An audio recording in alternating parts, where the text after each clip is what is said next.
અમદાવાદ એસઓજીએ ગાંજાની હેરાફેરીના નેટવર્કનો પર્દાફાશ કરી 2 મહિલા સહિત 3 આરોપીઓની ધરપકડ કરી.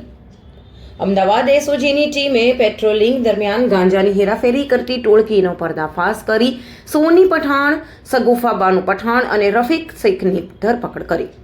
બાપુનગરમાં ભવાની ચોકમાં આરોપી સોની બાનુ પઠાણ ઘરમાં ગાંજો વેચતી હતી. એસઓજીએ રૂપિયા 3.50 લાખ કિંમતનો કુલ 6.950 કિલો ગાંજો ઝડપી પાડ્યો.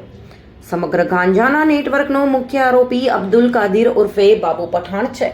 તે મહિલા આરોપી સોની બાનુનો પતિ છે. તે હાલમાં ફરાર છે. આરોપી અબ્દુલ જ આ સમગ્ર ગાંજા નેટવર્કનો સંચાલક હોવાનું સામે આવ્યું. મહિલા આરોપી સોની બાનુ પઠાણ અને સગુફા બાનુ બંને સગી બહેનો છે. પતિ અબ્દુલ કાદિર છેલ્લા ઘણા સમયથી ગાંજાનો ધંધો કરતો હતો અને આ ધંધામાં પત્ની સોની બાનુ સાથે સાળી સગુફા બાનુને પણ જોડાવી હતી.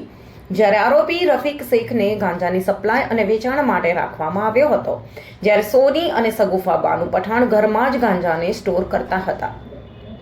પોલીસે ગાંજાના જથ્થા સાથે રોકડ, 4 mobile, digital weighing scales, plastic packing bags સહિત કુલ 8.61 લાખનો મુદ્દામાલ જપ્ત કરી ફરાર આરોપી અબ્દુલ કાદિરને પકડવા માટે અલગ અલગ ટીમો બનાવી શોધખોળ શરૂ કરી છે અને પકડાયેલ ત્રણેય આરોપીઓ વિરુદ્ધ NDPS એક્ટ હેઠળ ગુનો નોંધીને કાયદેસરની કાર્યવાહી હાથ ધરી છે.